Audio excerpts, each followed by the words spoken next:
मित्रा, एक साधा पण भयंकर प्रश्न आज मी तुला विचारत आहे. कधी शांत डोक्याने विचार केलाय का की ज्या माणसाने राज्याची सत्ता एक हाती मिळवली, ज्याच्याकडे महायुतीचे 240 आमदार खिशामध्ये आहेत, त्याच माणसाची म्हणजेच राज्याच्या मुख्यमंत्र्याची खुर्ची धोक्यात आणण्यासाठी स्वतःच्याच पक्षाचे दिल्लीतले बॉस कट रचू शकतात का? राजकारणामध्ये जेव्हा एखादं झाड जास्त वेगाने वाढायला लागतं, तेव्हा शेजारचा नाही तर तोच माळी त्या झाडाची छाटणी करतो, ज्याने ते झाड लावलेलं असतं. नमस्कार मित्रांनो, स्वागत आहे तुमचं मराठी वर्ल्ड मध्ये. आणि आज आपण महाराष्ट्राच्या राजकारणातल्या अशा एका पॉवर गेमचा भांडाफोड करणार आहोत, ज्याने येन मान्सूनच्या पावसातही राजकीय वर्तुळामध्ये भयंकर आग लावली. मित्रांनो, आज जुलै 2026 चा महिना सुरू आहे. बाहेर पाऊस पडतोय, पण उद्धव ठाकरे साहेबांनी नुकतीच शिर्डीला जाऊन असा काही राजकीय बॉम्ब फोडलाय की भल्या भल्यांना आता एसी मध्येही घाम फुटायला लागलाय. मित्रांनो, तुम्हाला वाटत असेल की उद्धव ठाकरे साहेब सभेमध्ये उभे राहिले की फक्त एकनाथ शिंदेना गद्दार म्हणतील किंवा निवडणूक आयोगाला शिव्या देतील, पण नाही. यावेळी साहेबांनी ट्रॅकच बदलला. शिर्डीच्या सभेमध्ये ठाकरेंनी थेट राज्याचे मुख्यमंत्री देवेंद्र फडणवीस यांच्या खुर्चीवरती बोट ठेवलं आणि एक असा खळबळजनक दावा केला जे ऐकून खुद्द फडणवीसांचे समर्थकही 2 मिनिटे विचार करायला लागले असतील. ठाकरे म्हणाले, एकनाथ शिंदेंना मुख्यमंत्री देवेंद्र फडणवीस यांचे खच्चीकरण करण्याची सुपारी दिल्लीतूनच भाजप हायकमांडकडून मिळाली आहे. फडणवीस भविष्यात पंतप्रधान पदाच्या शर्यतीत येऊ नयेत म्हणून दिल्लीचे बॉसच त्यांना राज्यामध्ये घेरून संपवण्याचा गेम करत आहेत. मित्रांनो, हा दावा म्हणजे राजकारणातला सर्वात मोठा सस्पेन्स आहे. पण थांबा, या दाव्यामध्ये कितपर्यंत सत्यता आहे हे आपण पुढे पाहणारच आहोत. पण मला उद्धव ठाकरेंबद्दल एक पहिल्यांदा बोलू वाटतं. ही गोष्ट ती म्हणजे की ही स्टेटमेंट दिल्यानंतर मला आजपर्यंत असं वाटलं की उद्धव ठाकरेंना राजकारणामध्ये इंटरेस्ट आहे आणि त्यांना त्यातली नॉलेज देखील आहे. कारण आतापर्यंत त्यांची एकही स्टेटमेंट अशी नाही वाटली मला. जे पण आतापर्यंत त्यांनी स्टेटमेंट दिलेले असतील राजकारणामध्ये, ती एकही स्टेटमेंट मला अजून अशी वाटली नाही की त्यांना राजकारणामधली नॉलेज आहे किंवा इंटरेस्ट आहे. पण आता जी स्टेटमेंट त्यांनी दिलेली आहे त्यातून एक सिद्ध होतं की त्यांना राजकारणामधली नॉलेज आहे. तर मित्रांनो, चला बोलूया आपल्या मूळ मुद्द्याकडे. की अहो ठाकरे साहेब, कमाल आहे तुमची. ज्या माणसाच्या स्वतःच्या पक्षातली गळती थांबत नाही, ज्याचे 6 खासदार नुकतेच रात्रीच्या अंधारामध्ये उडून शिंदेच्या शिवसेनेमध्ये गेले, तो माणूस आता मुख्यमंत्र्यांच्या खुर्चीची काळजी करतोय. हे तर अगदी तसंच झालं की स्वतःच्या घराचं छप्पर उडून गेलंय, पण शेजाऱ्यांच्या घराचा स्लॅब पडणार आहे म्हणून साहेब रात्रभर जागत बसलेत. ठाकरेंचा हा दावा ऐकून लोकांना प्रश्न पडलाय की ठाकरे साहेब फडणवीसांचे विरोधक आहेत की त्यांचे छुपे हितचिंतक. पण मित्रांनो, या कॉमेडीच्या पलीकडे एक भयंकर राजकीय सत्य लपलेलं आहे, जे आता आपण स्टेप बाय स्टेप डिकोड करणार आहोत, म्हणजे पाहणार आहोत. दिल्ली खरंच फडणवीसांचा गेम करते का? तर चला बघूया. राजकारणात एक अलिखित नियम आहे, हायकमांडला कधीच स्वतःपेक्षा मोठा झालेला नेता आवडत नाही. आता आपण ठाकरेंच्या दाव्यामागचं लॉजिक समजून घेऊया. 2024च्या विधानसभा निवडणुकीमध्ये देवेंद्र फडणवीस यांनी भाजपला तब्बल 132 जागा मिळवून दिल्या, महायुतीला 237हून अधिक जागा जिंकून दिल्या आणि ते पुन्हा एकदा राज्याचे मुख्यमंत्री झाले. आजच्या घडीला देवेंद्र फडणवीस हे फक्त महाराष्ट्राचे नेते राहिलेले नाहीत, तर ते राष्ट्रीय पातळीवर सर्वात प्रभावशाली आणि बुद्धिमान नेत्यांपैकी एक मानले जातात. आता दिल्लीतल्या वरिष्ठांना म्हणजे अमित शहा आणि मोदींना काय वाटतं? जर फडणवीसांनी 2026च्या या आगामी निवडणुकीमध्येही एकहाती सत्ता आणली तर त्यांची ताकद दिल्लीला आव्हान देण्याइतकी नक्कीच मोठी होईल. भविष्यामध्ये पंतप्रधान पदासाठी किंवा राष्ट्रीय उपाध्यक्ष पदासाठी फडणवीस थेट दावेदार बनवू शकतात. आणि इथेच सुरू होतो दिल्लीचा चेकमेट प्लॅन. दिल्लीला महाराष्ट्रामध्ये सत्ता हवी आहे, पण त्यांना सुपर पॉवरफुल फडणवीस नको आहेत. त्यांना फडणवीस कंट्रोलमध्ये हवे आहेत आणि एखाद्या सिंहाला कंट्रोलमध्ये ठेवायचं असेल तर त्याच्या पिंजऱ्यामध्ये दुसरा वाघ सोडावा लागतो, आणि तो वाघ म्हणजे आपले उपमुख्यमंत्री शिंदे साहेब, एकनाथ शिंदे साहेब.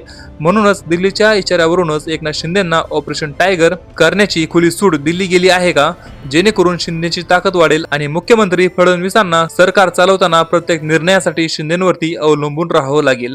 थोडक्यात सांगायचं तर बंदूक दिल्लीची, खांदा शिंदेचा आणि निशाण्यावर मुख्यमंत्र्यांची पॉवर. हा तो भयंकर दावा आहे जो ठाकरेंनी थेट भरसभेमध्ये फोडून टाकलाय. आता यामध्ये एकनाथ शिंदेचा काय फायदा आहे? मित्रांनो, एकनाथ शिंदे राजकारणामधले कच्चे गुरु नाहीत, ते अत्यंत आणि खूप पक्के खेळाडू आहेत. जेव्हा 2024 मध्ये त्यांना मुख्यमंत्री पदावरून खाली उतरवून उपमुख्यमंत्री करण्यात आलं, तेव्हा त्यांच्या मनातली ती सायलेंट नाराजी लपून राहिलेली नाही. आता दिल्ली जर त्यांना सांगत असेल की तुम्ही ताकद वाढवा, आम्ही तुमच्या पाठीशी आहोत, तर शिंदे मागे का हटतील? सध्या विधानसभेचं पावसाळी अधिवेशन सुरू आहे. मुख्यमंत्री माझी लाडकी बहीण योजनेवरून आधीच भाजप आणि शिंदे गटात क्रेडिट वॉर सुरू आहे. योजना शिंदेनी सुरू केली, पण आता मुख्यमंत्री म्हणून फडणवीस त्यांचे पैसे वाटत आहेत आणि क्रेडिट घेत आहेत. यावरून चिडलेल्या शिंदे गटाला दिल्लीकडून जणू हिरवा कंदील मिळाला की जा मविवाचे खासदार फोडा, आमदार फोडा, स्वतःची ताकद वाढवा आणि जागा वाटपामध्ये भाजपच्या छातीवर बसून 100 जागा मागा. जर शिंदेंनी 100 जागा घेतल्या तर भाजपला स्वतःच्या अनेक विद्यमान आमदारांचा पत्ता कट करावा लागेल आणि जर भाजपचे आमदार कापले गेले तर पक्षांतर्गत बंडखोरी होईल आणि याचा थेट फटका कोणाला बसेल तर मुख्यमंत्री फडणवीसांना. म्हणजे बघा ठाकरेंचा दावा कितपत डीप आहे. त्यांनी एका वाक्यात महायुतीतल्या तिन्ही पक्षांच्या डोक्यात संशयाचं विष पेरलंय. पण मित्रा, तुला वाटत असेल की भाजपवाले हे ऐकून गप्प बसतील, तर अजिबात नाही. इकडे ठाकरेंनी बॉम्ब फोडला आणि तिकडे भाजप प्रदेशाध्यक्ष चंद्रशेखर बावनकुळे यांनी असा काय सेवेज पलटवार केलाय की ठाकरेंची अक्षरशः बोलतीच बंद झाली. बावनकुळेंनी माईक हातात घेतला आणि ठाकरेंना असा रोस्ट केला की विचारायची सोय नाही. बावनकुळे म्हणाले, उद्धवजी, तुम्ही देवेंद्र फडणवीस यांच्या राजकीय भवितव्याची काळजी अजिबात करू नका. ते राज्याला 2034 पर्यंत मुख्यमंत्री म्हणून लागणार आहेत.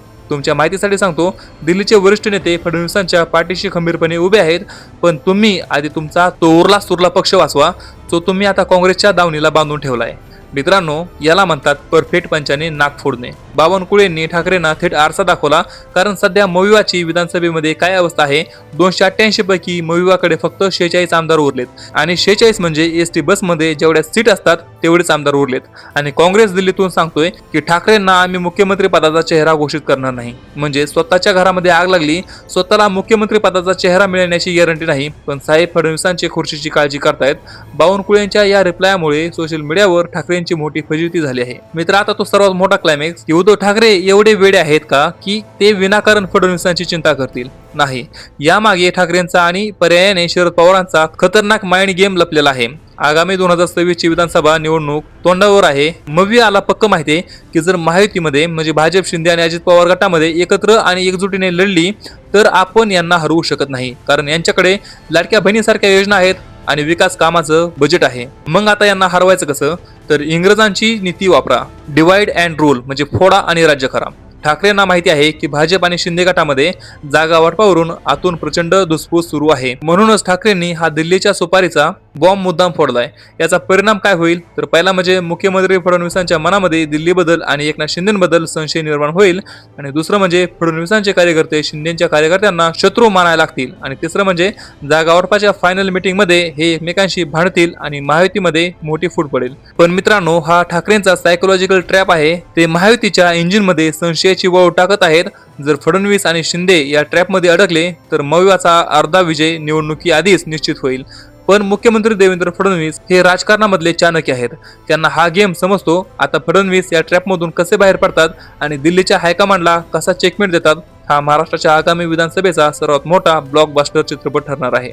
तर मित्रांनो, हा होता ठाकरेंच्या त्या भयंकर दाव्यामागचा खरा पॉवर गेम, बावनकुळेंचा सेवेज रिप्लाय आणि आगामी विधानसभेचा सर्वात मोठा सस्पेन्स. आता मला तुमच्याकडून तुमचं एकदम सडेतोड आणि खतरनाक मत पाहिजे. तुम्हाला काय वाटतं ह्या सर्व घटनेवरती? उद्धव ठाकरेंचा दावा खरंच खरा आहे का? दिल्ली खरंच फडणवीसांची ताकद कमी करण्याचा प्रयत्न करत आहे आणि आगामी विधानसभेमध्ये मुख्यमंत्री पदासाठी कोणाचं पारडं जड असेल, देवेंद्र फडणवीस की उद्धव ठाकरे? तुमचं जे काही रोकटोक मत असेल ते खाली मला कमेंटमध्ये नक्की सांगा. त्याचबरोबर मित्रांनो, व्हिडिओ जर आवडला असेल तर व्हिडिओला एक लाईक करा. आपण व्हिडिओ पुढच्या व्हिडिओमध्ये, तोपर्यंत जय हिंद, जय महाराष्ट्र.